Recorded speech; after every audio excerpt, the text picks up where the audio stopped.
Good morning mga best!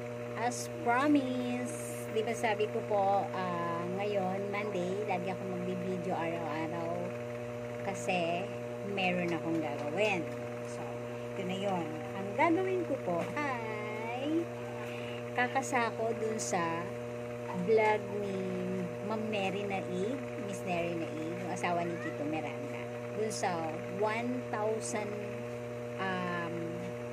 budget for 1 week.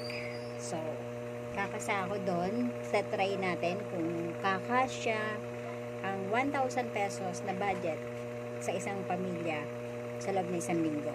So, kami po sa pamilya ay 3. Minsan may kumakain po sa amin yung pamangkin ko. Minsan 4 kami. So, titignan natin kung mapapagkasya natin yung 1,000.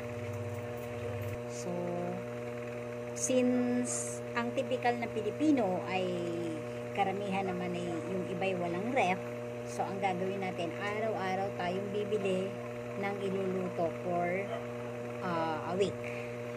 Diba? Araw-araw tayo. Kasi kami, ganun din ang ginagawa talaga namin. Araw-araw kami bumibili. At ang ginagawa po namin, isang beses lang po kami nagluluto ng ulam sa isang araw. So, yung pag niluto namin sa bago magtanghali, hanggang hapon na po yun. Para po kasi nakakatipid kami sa gas. So, samahan niyo ako. Ilan? 3 ganyan, yung taling ganyan. Yan, 3 ganyan. Isa po. Magaan lang naman yung ganyan di ba? Wala pang saging. Petsa yung bibili natin. Wala pa, natundalanan dyan. Tignan natin kung magkano. Lakatan doon. Pwede na to? Yung kano yan? 12 saka 15. 27. 27. Sige yan na. Tsaka, ayan lang. Ayan.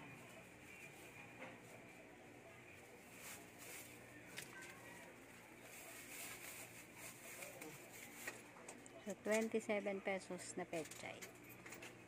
So, yun, nakabili tayo ng pechay na 27 pesos. Marami siya. Maraming pechay. Ang lalaki lang malaki ng yun. Tapos, sardinas na 27 pesos. Mamaya, gagawa tayo ng computation. Tapos, paminta piso. 5 pisong mantika. Tapos, magic sarap na 5 pesos.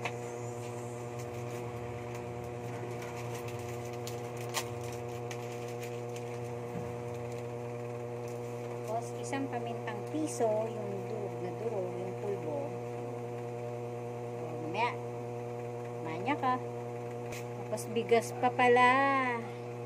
Kalahating kilo kasi na sa atin sa maghapon. So, kalahating kilo pang maghapon po namin. Hindi naman po kami malakas kumain. Tsaka hindi naman mukbang ang gagawin natin. Siyempre.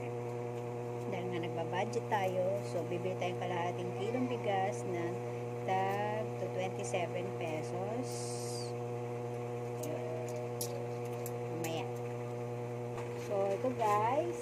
Kalahating kilong bigas. Pang maghapon na po namin ito. Kabili tayo ng 5 pisong bawang. Tsaka 5 pisong sibuyas. Pisong paminta. Magic sarap. Saan yung magic sarap? Magic sarap.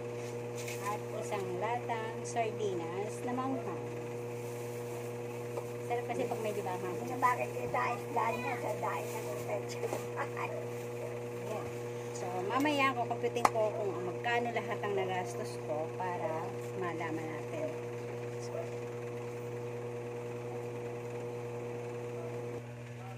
So, ito guys, kinukompute ko kung magkano yung ko, 27 sa kalahating kilong bigas, isang sardinas, 27 pesos. Yung pechay na binili ko is halagang 27 pesos, 5 pisong mantika, magic sarap, sibuyas 5,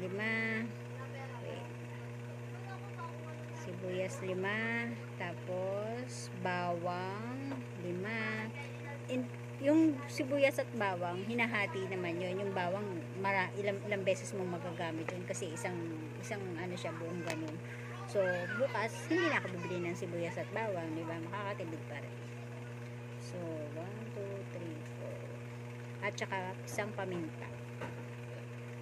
So, all in all, ang nagastos ko para sa pagkain namin ngayong araw ay 102 pesos. So, 102 pesos ang nagastos natin sa pagkain namin mula ngayong tanghali hanggang hapunan. Minus yung 1,000 natin na budget for 1 week, may natitira pa tayong 898 pesos. Ito na po yung resulta ng ginisang pechay sa sardinas. Yan. Bawas na po yan, nakakain na kasi yung nanay ko at saka yung pamangkin ko. So, ako na lang, hindi kasi kami sabay-sabay kumakain. So, ako na lang kakain, tapos mamayang gabi. Yun. So, that's it for today. Thank you guys for watching. Please like and share and follow kung nagustuhan yung aking video. At subaybayan nyo po yung mga susunod kong araw na video. At syempre, sun stars na rin. Thank you. Bye. God bless. Good evening guys. So, eto na nga. Umabot sa hapunan ang aming ulam na ginisang pechay na may sardinas. Kumain na si mother, nauna siya sa amin. So, kami dalawa na lang anak ko. Ayan. So, kain na po!